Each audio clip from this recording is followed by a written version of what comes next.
നവീകരണം പുരോഗമിക്കുന്ന ചാലിശ്ശേരി കൂറ്റനാട് റോഡിൽ യാത്രാ ദുരിതം അതിരൂക്ഷം. വർഷങ്ങളായി അപകടങ്ങൾക്കും യാത്രാ ദുരിതത്തിനും പേരുകേട്ട ചാലിശ്ശേരി കൂറ്റനാട് റോഡിന്റെ നവീകരണ പ്രവർത്തനങ്ങൾ പുരോഗമിക്കുമ്പോഴും യാത്രക്കാരുടെ ദുരിതത്തിന് അറുതിയായിട്ടില്ല. ഇപ്പോൾ ശരിയാക്കി തരാമെന്ന ഉദ്യോഗസ്ഥരുടെ ഉറപ്പിനിടയിലും എപ്പോൾ ശരിയാക്കുമെന്ന ചോദ്യമാണ് നാട്ടുകാർ ഉയർത്തുന്നത്.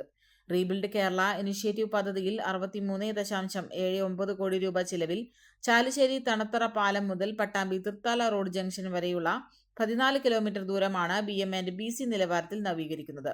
റോഡിന്റെ ഇരുവശങ്ങളിലും അഴുക്കുചാൽ നിർമ്മാണം, കലുങ്കുകളുടെ നവീകരണം, വീതി കൂട്ടൽ, അഴുക്കുചാൽ സംവിധാനം, ബസ് ബേകൾ, കാത്തിരിപ്പ് കേന്ദ്രങ്ങൾ എന്നിവയും പദ്ധതിയുടെ ഭാഗമാണ്. എന്നാൽ നിർമ്മാണ പ്രവർത്തനങ്ങൾ പുരോഗമിക്കുന്നതിനിടെ റോഡിന്റെ പല ഭാഗങ്ങളും യാത്രക്കാരുടെ ദുരിതപാതയായി മാറിയിരിക്കുകയാണ്. റോഡുകളിൽ രൂപപ്പെട്ട വലിയ കുഴികളാണ് പ്രധാന വെല്ലുവിളി. മഴയെ തുടർന്ന് ഈ കുഴികളിൽ വെള്ളം കെട്ടിക്കിടക്കുന്നതിനാൽ അവയുടെ ആഴം തിരിച്ചറിയാൻ കഴിയാത്ത സ്ഥിതിയാണ്.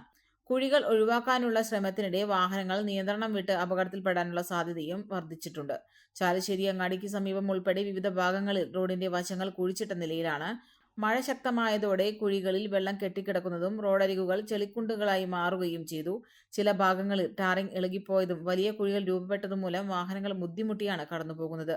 കുഴികളിൽ വീണ് ഇരുചക്ര വാഹന യാത്രക്കാർക്ക് പരിക്കേൽക്കുന്ന സംഭവങ്ങളും ഉണ്ടായിട്ടുണ്ട്. കഴിഞ്ഞ ദിവസം ഇതുവഴി യാത്ര ചെയ്യുകയായിരുന്ന കാർ അപകടത്തിൽപ്പെട്ടിരുന്നു. കുഴിയിൽ വീണ് കാറിന്റെ 2 ചക്രങ്ങളും പൊട്ടി വാഹനം റോഡരികിൽ കുടുങ്ങിയ സംഭവമുണ്ടായി. മഴവെള്ളം നിറഞ്ഞ കുഴികളുടെ ആഴം മനസ്സിലാക്കാതെ വാഹനം കടന്നുപോയപ്പോഴാണ് അപകടമുണ്ടായതെന്നാണ് വിവരം. ഇതോടെ വാഹനോടമയ്ക്ക് വലിയ സാമ്പത്തിക നഷ്ടവും നേരിടേണ്ടി വന്നു. നവീകരണത്തിന്റെ ഭാഗമായി ചില ഭാഗങ്ങളിൽ റോഡിന്റെ ഒരു വശം മാത്രമാണ് ഗതാഗതത്തിനായി തുറന്നിട്ടിരിക്കുന്നത്.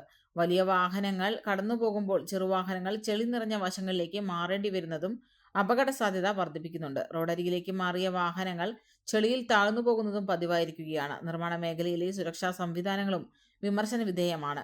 അപകട സാധ്യതയുള്ള ഭാഗങ്ങളിൽ മതിയായ ബാരിക്കേഡുകളോ രാത്രിയിൽ വ്യക്തമായി കാണുന്ന മുന്നറിയിപ്പ് ലൈറ്റുകളോ ഇല്ലെന്നാണ് പരാതി. ചിലയിടങ്ങളിൽ പ്ലാസ്റ്റിക് വീപ്പകളും കയറുകളും ഉപയോഗിച്ചാണ് മുന്നറിയിപ്പ് ഒരുക്കിയിരിക്കുന്നത്.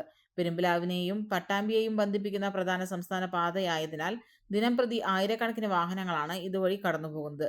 സ്വകാര്യ ബസ്സുകൾ, സ്കൂൾ വാഹനങ്ങൾ, ചരക്കു ലോറികൾ, ആംബുലൻസുകൾ തുടങ്ങി എല്ലാ വിഭാഗം വാഹനങ്ങളും നിലവിലെ റോഡ് അവസ്ഥ മൂലം ബുദ്ധിമുട്ട് അനുഭവിക്കുകയാണ്. മഴയുള്ള ദിവസങ്ങളിൽ ഗതാഗത കുരുക്കും യാത്രാ സമയവും വർദ്ധിക്കുന്നത് പതിവായിട്ടുണ്ട്. അതേസമയം നവീകരണ പ്രവർത്തനങ്ങൾ പൂർത്തിയാകുന്നതോടെ റോഡിന്റെ വീതിയും നിലവാരവും ഗണ്യമായി മെച്ചപ്പെടുമെന്നും സുരക്ഷിതവും സുഗമവുമായ യാത്ര ഉറപ്പാക്കാനാകുമെന്നും പൊതുമരാമത്ത് വകുപ്പ് അധികൃതർ പറയുന്നു. എന്നാൽ നിലവിലെ പാതയുടെ തകർച്ച പരിഹരിച്ച് യാത്രാക്ലേശത്തിന് പരിഹാരം വേണമെന്നാണ് നാട്ടുകാരുടെ ആവശ്യം. ഫാഷൻ ലോകത്ത് പുത്തൻ വിസ്മയമായി Neya antiques and designs Koottanad Peringode റോഡിൽ വിജയകരമായി പ്രവർത്തനം തുടരുന്നു. ആഭരണ പ്രേമികളുടെ മനം കവരുന്ന ഡിസൈനുകൾ ഇനി വാടകയ്ക്കും ഓൺലൈനായും പർച്ചേസ് ചെയ്യാം. ഒപ്പം ഏറ്റവും പുതിയ ഫാഷനിലുള്ള ചുരിദാർ, കുർത്തീസ്, കോട്ട് സെറ്റ് എന്നിവയുടെ അതിവിപുലമായ ശേഖരവും ഉപഭോക്താക്കൾക്കായി ഒരുക്കിയിരിക്കുന്നു.